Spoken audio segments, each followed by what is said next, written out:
نحمده ونصلي ونسلم على رسوله الكريم اما بعد فاعوذ بالله من الشيطان الرجيم بسم الله الرحمن الرحيم شهر رمضان الذي انزل فيه القرآن هدى للناس وبينات من الهدى والفرقان صدق الله مولانا العظيم وبلغنا رسوله النبي الكريم۔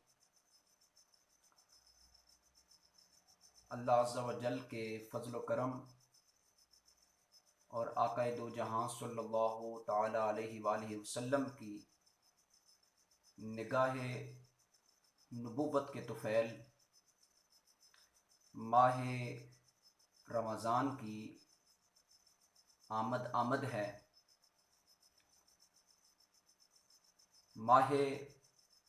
رمضان یقیناً اللہ رب العالمین کی بہت بڑی نعمت ہے، اور نبی کریم علیہ الصلاۃ والسلام کی پیاری امت کو اللہ رب العالمین کی طرف سے ایک عظیم الشان تحفہ ہے۔ ماہ رمضان کو زیادہ سے زیادہ عبادات، توبہ اور استغفار سے گزارنا چاہیے۔ کیا پتہ آنے والا رمضان کس کو نصیب ہوتا ہے، اور کون اگلے رمضان سے پہلے داعی اجل کو لبیک کہہ دیتا ہے۔ اس لیے رمضان المبارک کے ان لمحات کو غنیمت جانتے ہوئے زیادہ سے زیادہ عبادات کا اہتمام کرنا چاہیے۔ ماہ رمضان المبارک کی عظمت اور فضیلت آقا دو جہاں صلی اللہ علیہ وآلہ وسلم نے متعدد ارشادات سے واضح فرمائی ہے۔ چنانچہ نبی کریم علیہ الصلاۃ والسلام نے یہ ارشاد فرمایا، ان الجنۃ لتزخرف لرمضان من رأس الحول الى حول قابل۔ اس حدیث مبارکہ کا مفہوم یہ ہے کہ ماہ رمضان المبارک کی عظمت اور فضیلت کی بنا پر جنت کو ایک سال سے آنے والے سال تک سجایا جاتا ہے، مزین کیا جاتا ہے۔ اسی طرح حضرت ابو ہریرہ رضی اللہ تعالی عنہ سے روایت ہے کہ رسول اللہ صلی اللہ علیہ وآلہ وسلم نے فرمایا، اذا جاء رمضان فتحت ابواب الجنہ، کہ جب ماہ رمضان آتا ہے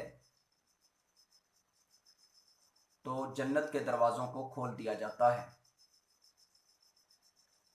اسی طرح ایک روایت کے یہ الفاظ بھی ہیں، اذا جاء رمضان فتحت ابواب الجنان، کہ جب ماہ رمضان آتا ہے تو جنتوں کے دروازوں کو کھول دیا جاتا ہے۔ وغلقت ابواب جہنم،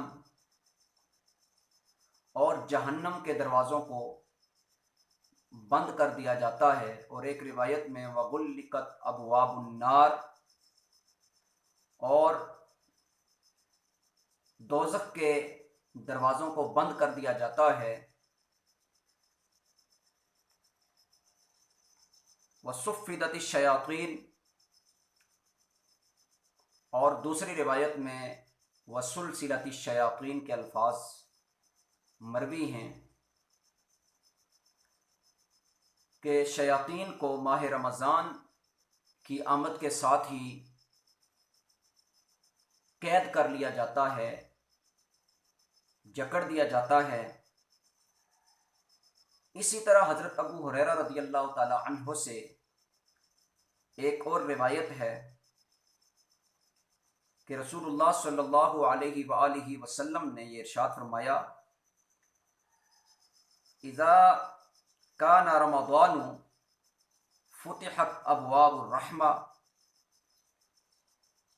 کہ جب ماہ رمضان آتا ہے تو رحمت کے دروازے کھول دیے جاتے ہیں، وغلقت ابواب جہنم، اور جہنم کے دروازوں کو بند کر دیا جاتا ہے، وسلسلت الشیاطین، اور شیاطین کو زنجیروں میں جکڑ دیا جاتا ہے۔ تو یہ جو روایات ہیں یہ یقیناً ماہ رمضان کی عظمت پر دلالت کرتی ہیں کہ ماہ رمضان کتنا عظیم الشان مہینہ ہے، کہ جس مہینے میں اللہ رب العالمین امت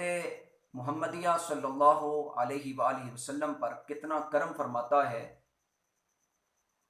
اور ماہ رمضان کے طفیل اللہ رب العالمین مسلمانوں پر کتنا کرم فرماتا ہے کہ جنت کے دروازوں کو کھول دیا جاتا ہے، جہنم کے دروازوں کو بند کر دیا جاتا ہے، اور شیاطین کو جکڑ دیا جاتا ہے۔ تو ان بابرکت ساعتوں کو غنیمت جانتے ہوئے ہمیں اللہ کے حضور جھکنا چاہیے، آقا دو جہاں صلی اللہ تعالی علیہ وآلہ وسلم کی تعلیمات کے مطابق ماہ رمضان کو بسر کرنا چاہیے، اور ماہ رمضان میں زیادہ سے زیادہ توبہ و استغفار، نفلی عبادات اور صدقات و خیرات کا اہتمام کرنا چاہیے۔ نہ جانے اس طرح کے عظیم لمحات ہماری زندگی میں پھر میسر آتے ہیں یا نہیں۔ اس لیے اللہ رب العالمین کے حبیب صلی اللہ تعالی علیہ وآلہ وسلم ماہ رمضان کس انداز میں بسر فرمایا کرتے تھے، آقا دو جہاں صلی اللہ تعالی علیہ وآلہ وسلم کی زندگی کو سامنے رکھتے ہوئے ہمیں بھی نبی کریم علیہ الصلوۃ والسلام کے اسوہ حسنہ سے فیض حاصل کرتے ہوئے اپنی زندگیوں کو سنوارنا چاہیے، اور بالخصوص کورونا کی صورت میں جو اس وقت امت مسلمہ پر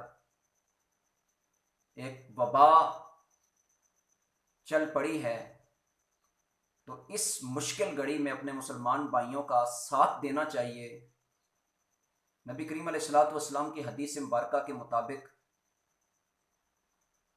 کہ سارے مسلمان ایک جسم کی طرح ہیں، جسم کے جس حصے کو بھی تکلیف ہوتی ہے تو وہ پورا جسم محسوس کرتا ہے،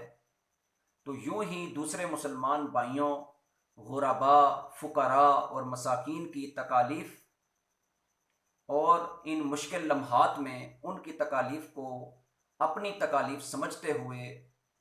ان سے بھرپور تعاون کیجیے۔